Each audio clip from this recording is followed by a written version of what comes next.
We're chatting to Craig Wilkinson, founder of the Father in Nation, an NGO that's creating extraordinary social change across the country. He's also known as the Dad Coach, teaching dads around the world how to get it right. Craig, let's start at the beginning, the father wound.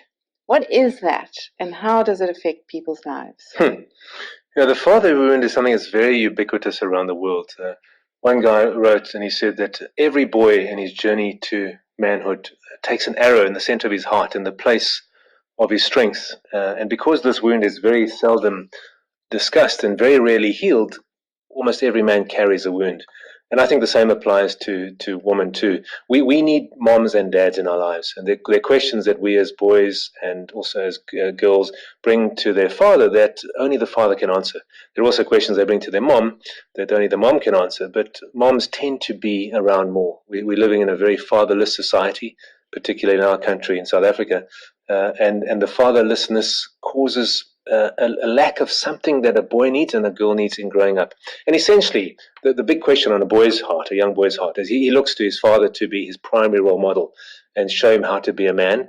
And there are two big things he asks his dad. And the first question is, and he asks this question unconsciously, the first question is, Dad, do I have what it takes?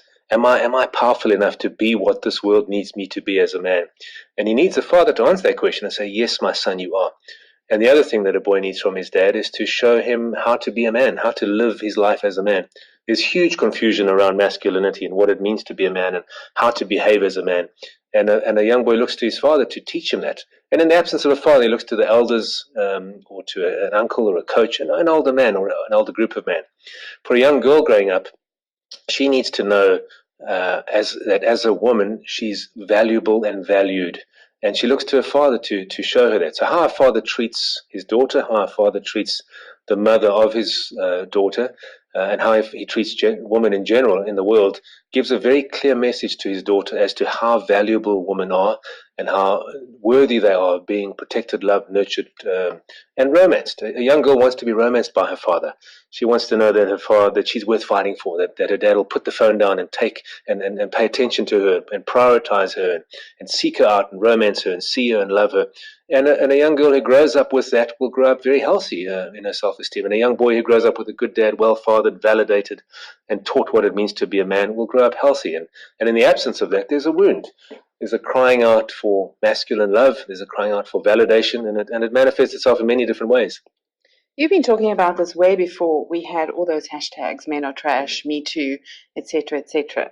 Obviously, this is an amazing response to those things and what's happening in the world right now, especially in South Africa with all the marches against violence against women and children. So let's go into a little bit about Father in Nation, what it is you're doing with young men in this country. And I've seen some of your videos, and I really encourage everyone listening to this to go and look at your website, and we'll put the details up, because it's going to make you cry and it's going to make you feel incredibly encouraged about this country. Give us a rundown of what you've been doing. Well, we started Father Nation in 2010, and it was having seen a real gap, a real hunger and need and cry for men in South Africa who have been unfathered to be fathered. And it manifests itself, unfathered men manifest themselves in many ways. They can become very passive, fail to take responsibility and move into all kinds of addictions to try and make themselves feel better, drugs, sex, whatever it might be, alcohol, or they become aggressive as a response to not being taught how to be a man and not being taught to value themselves and others. And South Africa is a classic example. We have one of the most unfathered nations in the world, one of the highest levels of single moms bearing the full burden of raising their kids. So we have a lot of wounded men in South Africa, and we have a lot of misconceptions about what it means to be a man. So we started Father Nation to fill that gap and to say, well, we need to refather this nation. Our history caused broken families and migrant labor and all these different things, and apartheid caused families to be torn apart and fathers to be separated from their kids. And we're reaping the whirlwind of that now. So we really need to look at men and young boys and teach them how to be men. And so we really like to be the voice of the father that men in South Africa never had. teaching them how to be men, how to father men, how to be role models, and young boys to validate them. Men are being demonized, and in some cases quite rightly so, because there's been such abuse. But really, men need to know that they're valuable, valued, and be taught how to be men and how to use their strength well. I mean, the fundamental basis of manhood is to choose love over power. It's to choose to use your strength well, to love, serve, protect, honor, provide. And that's what manhood's all about. And we're living in a society where manhood's not all about that, unfortunately. It's about brokenness and abuse. And so some radical action needs to take place to do that.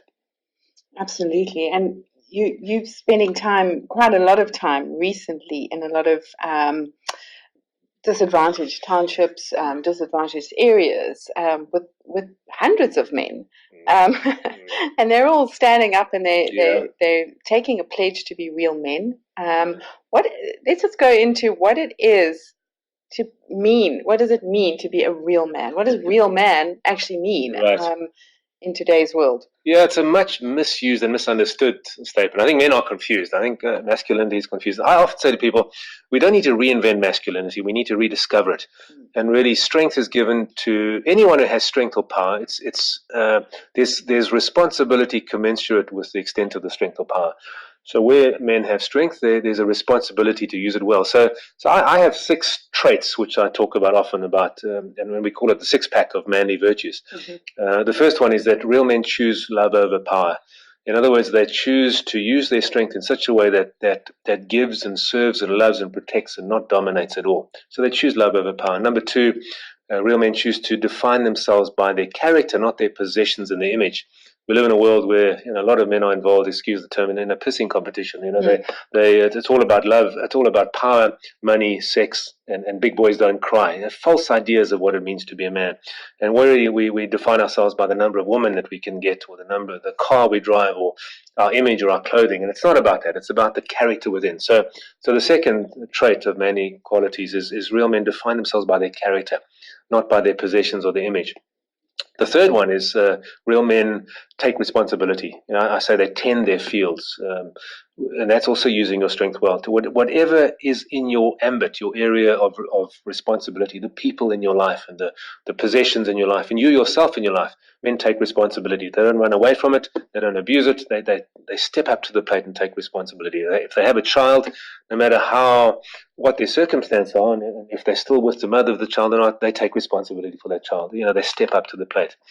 The fourth quality is real men build a band of brothers, and we see this a lot with men. Men compete a lot. Yeah. They rip each other off a lot, but they very seldom go deeper than that and honor each other as brothers, affirm each other, love each other, stand for each other, call each other out, hold each other to account. That accountability is absolutely vital. It's crucial, yeah. So, men being silent is often what results in other men abusing, because we don't stand up. But also men trying to prove themselves because they're trying to prove themselves to each other, and instead of us acknowledging each other, so we don't have to prove each other, so we build that band of brothers. The fifth one is that real men mentor the next generation. Every man has a younger man looking up to him. Yeah. Whether we like it or not, we're having an influence. And so we build the next generation by mentoring, by fathering, and by being a great role model. And finally, what real men do is they make the world a better place. We teach men that wherever you go, or whatever situation you're in, if it's a job or a house or a relationship, you should make that house, job, relationship better because you're in it. So anyone who's been in your presence needs to be better off for having been in your presence than if you weren't there, as opposed to being torn down, whether verbally, physically, sexually, or whatever the case. So real men make this world a better place. And you're teaching the men of this country these principles, and they're lapping it up. I mean, people are they've never been taught this, they're excited about it, and men are actually stepping up. They are. We're very excited. I mean, wherever we go, and we're going around the country, we've rolled this out in 9 provinces now, and wherever we go, we find fantastic men, no matter what their socioeconomic background, or many of them have been raised without a father, many of them are poverty-stricken, but we're finding men are just so excited about being taught about what it means to be men, because they want to be that, because it's innate in them to do that. No man is born a rapist. No man is born an abuser. No man is born a thief or a robber. This is learnt and acquired behavior, and often through brokenness. So men want to know what it is to be a man, and they want to be a man. And when they are true men, society benefits. Absolutely. Just as when women are true women, society 100%. benefits. If we're all 100%. who we're supposed to be, it'll work. And you do I don't know if we should call it a ceremony or a thing that you do where you call men out as a brother, as a man. Let's go through what that looks like, because I know it makes me cry every time I see a video of this. Well, it kind of started accidentally, where a bunch of guys we went away on a retreat on a weekend. This was many years back, and we were talking about masculinity, and we were talking about the father wound and how so many men grow up without being validated by their fathers, even if the father's present. So we decided spontaneously just to do this little ceremony where we took turns in calling each man out and validating them as men in the company of men. And so we would call a man out and then say, put our hands on their shoulder and say, as a man, I acknowledge you as a man, and I see you as a man, and I call you a man amongst men. And the first time I did this was to a 62-year-old man. His name was Patrick, and he just started sobbing. But that's the response usually. That's often the response, yeah. Very emotional it's response. Very emotional, and it shows that there's such a wound. It started when I took my own son Luke through a rites of passage when he was 13, and we did this to him. We just imparted to him wisdom from older men to younger men, and there were about 10 of us in the group. And the amazing thing was that it had a far greater impact on the other men in the group than it did on Luke, my son. All of them came to me and said, Craig, this made me realize what I never got growing up. And a couple of them were tearful. And so it emerged from that, where we realized that we don't have this, and we long for it. We long to be validated. The things that we need as people are two major psychological things. We need identity, and we need legitimacy, validity. We need to be seen and known for who we are, and we need to be validated that who we are is good and right. And that's what we do for men. I think that being seen is something that everybody on the planet can relate to, 100%. because most of us are not seen. And possibly because we aren't seen, we don't see others. So it becomes a knock-on It's a cycle, yeah. Speaking of sons, you have 2 children, and you're also known as a dad coach. Now, you've written 2 books. Yes. It's a dad and... Dad. Okay. It's a dad is for people who are about to have a kid, and this is really about dads. What's going to happen from when your partner falls pregnant to when she gives birth, and all the gross stuff in between, all the scary stuff in between.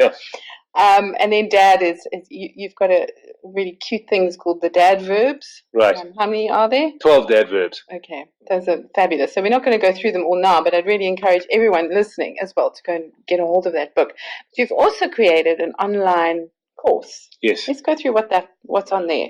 Well, it's really just an online version of the dad book. And so we talk about, there's a few sections. The first section is around just how important fatherhood is. We underestimate how the value of fathers and how much impact they have on boys and girls equally. They both need.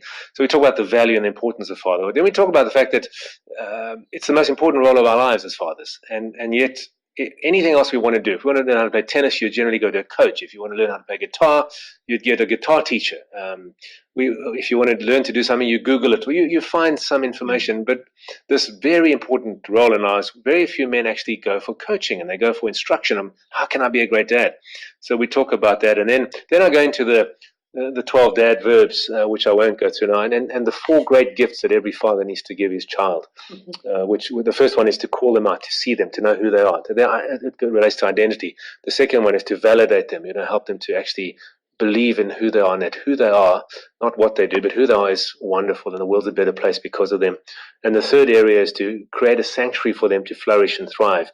It's like a seed. A kid's like a seed, and in that seed is the potential to be a fantastic big oak tree.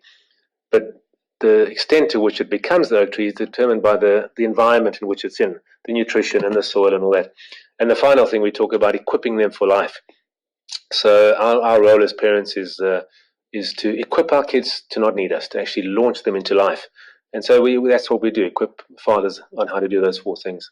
So all the things that you're doing, I mean, you've got the dad book, you've got the dad coaching course. That's helping people to bring up children who are whole, basically. Yes. And then with Father in Nation, you're taking young men who are not whole, and that's not their fault at all. Yeah. Well, you're not even taking just young men. It's all men across the board. Men across the board who've been broken, and there's a deep brokenness in men, and there's a healing that takes place, and it's about refathering. Yes. Is that correct? Let's just talk about how you go about this refathering. I mean, we've touched on it a little bit, but it sounds quite difficult. Well, it is a tough process. They said it's much easier to raise a whole adult or raise a whole child than to heal a broken adult. Yeah. And so we all come into adulthood with wounds, all of us, almost without exception, whether they're a mother wound or a father wound or a societal wound. And a journey needs to go on to become whole. So I talk about the parallel journey of being a father. Being a father is not just learning techniques about how to be a great father, how to discipline your kids and all that sort of thing. It's about becoming the man that you want your son to become. Right. And becoming and being the man that you'd want your daughter to marry one day. And so that's a personal journey. So the first part of that is to look in the mirror. If we have an angry response to something, it's a sign that something's hurting inside, something's wrong. If we behave in addictive ways, too much drinking, too much pornography, too much whatever, or any pornography, it's a sense of there's something wrong. I'm doing this to put ointment on a wound. So we need to examine ourselves and say, well, how am I as a human being? Do people feel fantastic around me? Do I love, serve, protect? Am I living that kind of life? Am I free from addictions and things? And that's looking in the mirror, and it starts with awareness. And once one realizes that, and you realize where you'd like to be, what is the kind of man that I'd like my son to be, or what's the kind of man I'd like my daughter to marry? That's a far more emotional one for men, because I identify with that. Yes. And then how do I become that? And it's a journey. It's an intentional journey. So you need to find mentors in your life to assist. You need to read books that speak into this issue.